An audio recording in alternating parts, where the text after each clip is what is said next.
valsts labā. Un, nu, ar to, ka es esmu skolotāja, vai arī, ka biju kapelāne, es biju tieši klātesoša tur, un es varēju palīdzēt cilvēkiem, nu, arī tagad bērniem mācu. Ja? Bet partijā tas nozīmē jau plašākā redzeslokā palīdzēt mūsu tautai atlapt no visām tām negācijām, kur mēs esam nonākuši, mēs to visi zinām. Kaut kā mums ir jāiet kopā uz priekšu, bet Dieva spēks tas ir vispār visam. Paldies, skaisti vārdu, tad teikt, lai jums veicās ar Dievu palīgu. Jā, jums ar visiem, un tiešām, lai mums visiem Dievs stāv klāt, visai Latvijai. Paldies. Brīnišķīgi, ļoti skaisti. Redzi, gaiši, skaisti, un glāsmīgi.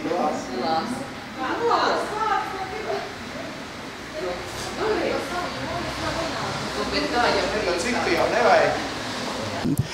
Vēl esam ar cilvēku. Tagad lūdzu klusums. Tagad tā kā kino studijā kamerā, klusums kamerā. Laikam var teikt, jau vakar vai labdien līdz vēlēšanām. Tam izšķirošam brīdim ir palicis pavisam maz laika, un arī jūs, Kristīgo demokrātu savienībā, varbūt tas ceļš, kā jūs nonācāt līdz Kristīgo demokrātu savienībai? Es, protams, kā palasīju partijas programmu, kas man ļoti iepatīkas, tas ir viens. Tad tieši partijas programma ir tik liels potenciāls, ka viņu var audzēt ar ļoti progresīvam, labam lietām. Varbūt drusku par sevi, tā kā CV, kā jūs, teiksim, esat kur mācījies, ko darījis, jo tas tomēr cilvēks interesē, tīri kā personība jūs. Jā, kā personība es nāku arī no militāram aprindām. Es esmu pabeidzis kādreiz vēl padomju laikos Jūras akadēmiju.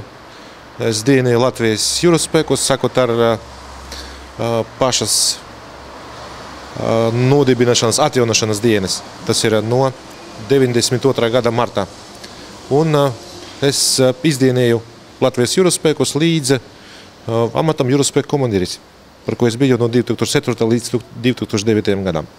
Jā, tas ir nopietni. Tas nozīmē, ka jūsu uz vārda klausīja ļoti daudz cilvēku. Kā ir komandēt citus un kā ir pašam sev disciplinēt? Kas ir grūtāk? Bez šaubām, tā kā komandēt citus, tas ir visgrūtākais, tāpēc, ka ja tu esi tāda amata un ja tu atbild par ļoti daudziem cilvēkiem, tur, es domāju, ka mūsu lielākā nelaime tiem cilvēkiem, kas komandē un neapzinās par to, ka pirmkārt ir jābūt par psiholoģiju ļoti lielu un ļoti tādu efektīvu psiholoģiju. Otram kārtam ir jāmak visu, viss ir jāredz, viss ir jāzina. Protams, ka nav iespējams visu zināt, bet pie ideāli ir jācenšas tikt un nepārtraukti jāmācās. Un ir tāds vārdiņš atbildība, vai komandieris uzņemās atbildību par tiem, kurus viņš komandē? Bez šaubām, pilno pie tam. Tas nozīmē, ka mana praksa arī bijuši gadījumi, kad nāca mani padotie ņemt padomu par to, ko viņam darīt dzīvē, turpmāk, piemēram, precēties vai neprecēties. Un, protams, ka es viņam atbildēju viennozīmīgi, ka es nevaru viennozīmīgi jums to kaut ko ieteikt šī ziņā. Bet ir sevišķi jūras spēkos, tāpēc, ka visi jūras spēku komandieri nāk no kuģu komandieriem. A kuģu komandieris, viņš ir pirmais pēc Dieva. Tas bez šaubām. Tas ir, zināmā tāda īpašība tieši jūras spēkos. Kā jau saka, kapteinis ir, ko kapteinis saka, tas vispār uz ko visiem ir jāklaus, tur nevar būt apspriežam jautājumu. Bet atgriežoties tādā, piemēram, partijas dzīvē un darbībā, kāda būtu tas sfēra vai tās domas vai tās idejas, kas jums ir pašam tuvāks un kuras jūs tomēr mēģināt arī pasniegt Latvijas sabiedrībai? Latvijas aizsardzība, bez šaubām. Latvijas aizsardzība un arī Latvijas ārpolitikas momenti. Tāpēc, ka it kā mēs esam NATO, bet, kā to lai pasaka, tas citreiz arī interneta, citreiz arī čatos es redzu par to, ka 2% no valsts budžeta būtu izterēti tieši Latvijas aizsardzībai. Tas ir pa daudz, tas ir pa maz. Es varu pateikt, salīdzināt par to, ka ja jums ir 2 lati, nevis 2 lati, bet ja no 100 latiem 2 lati jums būtu jāizterē jūsu drošībai, jūsu dzīvokļa drošībai, jūsu mājām. Vai jūs piekrīst to zaudēt, nevis zaudēt, bet izterēt tieši 2 no 100 vai nē. Un šeit Es domāju, ka ļoti liels potenciāls runāt par to, cik efektīvi tā nauda tiks izmantota Latvijas drošībai. Ko nozīmē priekš mums NATO, ko nozīmē priekš mums būt tieši tā kā starpposma starp Krieviju un NATO. Tas ir ļoti interesants moments, un es domāju, ka tur arī ir ļoti liels potenciāls, kurš vēl nav izņemts, tā varētu teikt. Nav izmantots? Nav izmantots, jā, bez šaubām.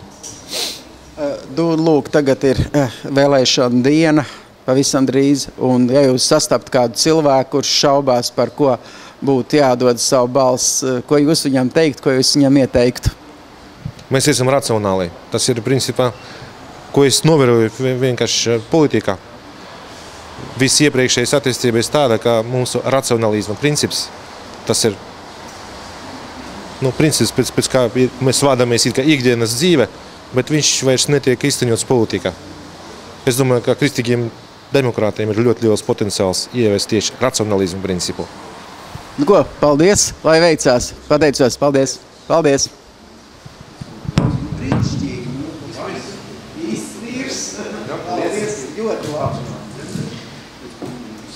Nu, nekas. Kas mēs esam? Šodien tad uzstāvies skolnieki. Nu, jā. Protams. Nu, lūk, kā man pat saka, šodien ir bijusi viena nopietna uzstāšanās jaunatnes auditorijas priekšā. Vai jauniešu auditorija atšķirās no parastās auditorijas? Jauniešu auditorija, jā. Jauniešu auditorija atšķirās no parastās auditorijas, teiksim, no mana vecuma auditorijas ar to, ka viņi ir brīvāki, viņi nebaidās uzdot jautājumus, un viņi arī brīvāk attiecās pret tā, ja atbilde nepatīk viņiem. Tas ir mans personīgais viedoklis. Bet, lūk, tomēr šīs kristīgās vērtības un šīs partijas vērtības, viņas tomēr ir jāmāk izskaidrot, varbūt, kā tu, piemēram, uzrunāt cilvēkus, lai pārliecinātu, ka, lūk, kristīgie demokrāti, Kristīgo demokrātu savienība ir tā, par kuriem ir vērts balsot, atdot savu balsi, vai vismaz ieklausīties jūsu viedoklī? Kristīgā morāle un kristīgā kultūra bāzējas uz 10 baušļiem. Šādā vai tādā veidā tie 10 baušļi eksistē arī citās reliģijās, ne tikai kristīgā reliģijā. Un, principā, jebkurš morāls, godīgs cilvēks, pat ja viņš nav kristietis, viņš seko tiem 10 baušļiem savā reālā dzīvē. Un tāpēc man tas patīk. Godīgums man patīk. Jā, tas, laikam, vispār šie 10 baušļi ir cilvēka morāls un vispār dzīves satvers. Bet acīm redzot, viena ieklausās baušļos, viena viņus saprot, viena viņiem seko. Kāds bija jūsu ceļš, lai tomēr pieņemtu šos principus? Es domāju, tā ir audzināšana no bērnības, kura gāja. Tas ir vecāki skola? Vairāk vecāki un vecvecāki. Un tas parastais stāsts varbūt, lai tomēr varētu būt ar šiem principiem, varbūt drusku par sevi, kāds ir paši jūsu dzīves ceļš bijis?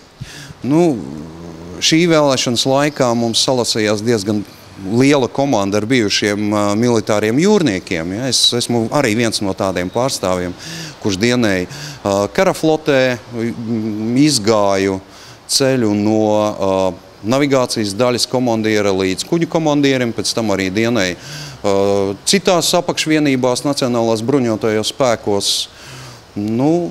Tas ir mans ceļš.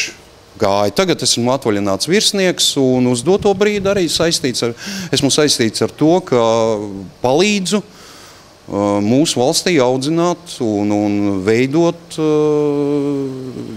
jūrnieku paudzi, ne tikai militāros, bet arī civilos jūrnieku paudzi. Tā jau, laikam, vispār viena liela nelaime. Mēs esam jūras krastā, bet īsti zvejniecības vairs nav, kuģu nav, un šīs te Krišāna, Valdemāra un tradīcijas ir pazudušas. Viņas var, vai kas ir vajadzīgs, lai viņas atjaunotu?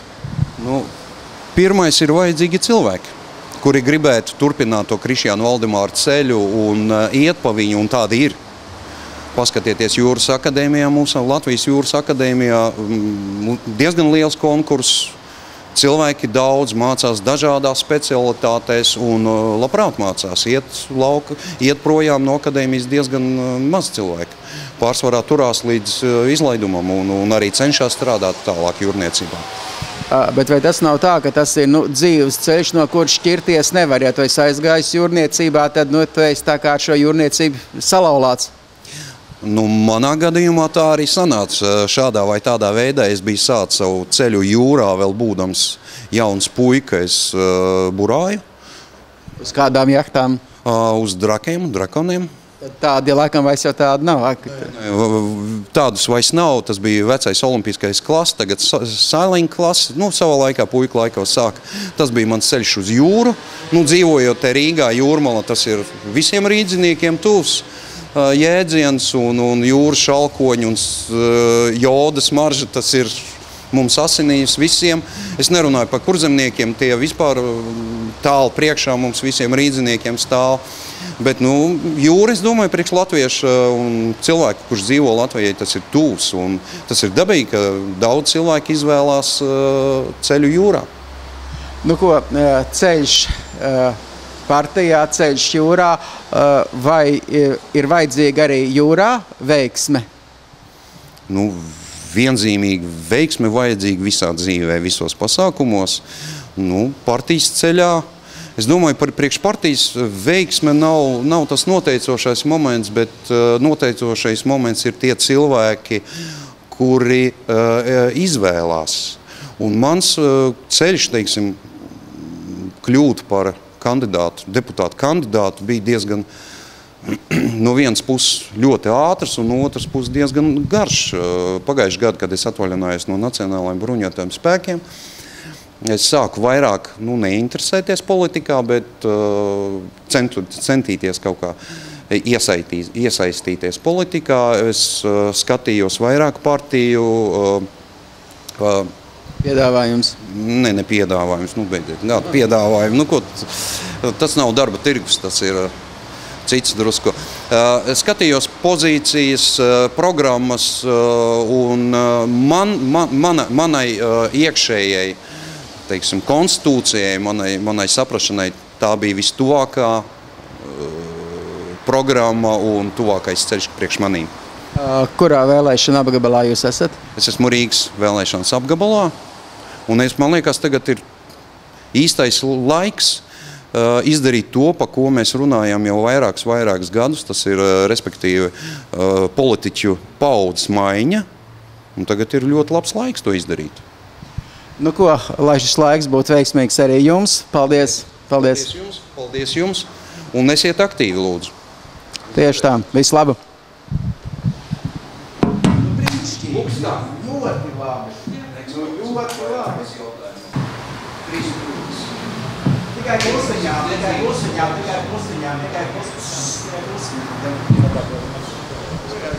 Mēs tāpēc klusiņām.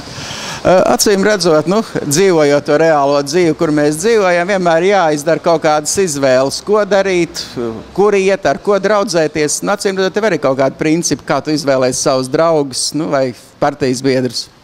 Tas jau viss notiek tomēr dzīvē diezgan plūstoši un nepiespiesti, un pēc izjūtām tas nav tā, ka tur kaut ko definētu un milzīgi meklētu un izvērtētu. Tas paskaties acīs un saprot. Jūt, ka tas ir, tas ir, ja? Un tam jānotiek dabiski un brīvi.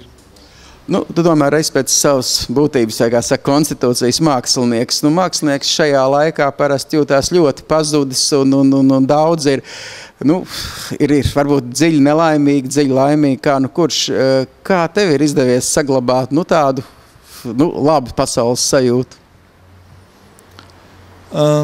Es nedomāju, ka tikai mākslinieki jūtās pazuduši vai nelaimīgi, bet tas atkarīgs no cilvēka. Viņam jau jājūtās ir brīvi, cilvēkam apmierinātam jābūt bet veiksmes faktors kaut kāds ir? Veiksmi vienmēr vajadzīga, bez šaubām, bet tas jau nav atkarīgs no profesijas. Tā kā tur jābūt pašam savai pārliecībai un labi jājūtās vienkārši un jānoskaņo sevi uz tādas domas. Tas laikam tas grūtākais. Kā tad īsti ir jāmāk sev noskaņot, jo vienu māk, vienu nemāk? Varbūt tev ir kāds laba recepte? Pirmkārt, tas ir humors, otrkārt, tas ir sports. Jābūt tev formā, jāsporto un tad arī aizmirstās kaut kādu.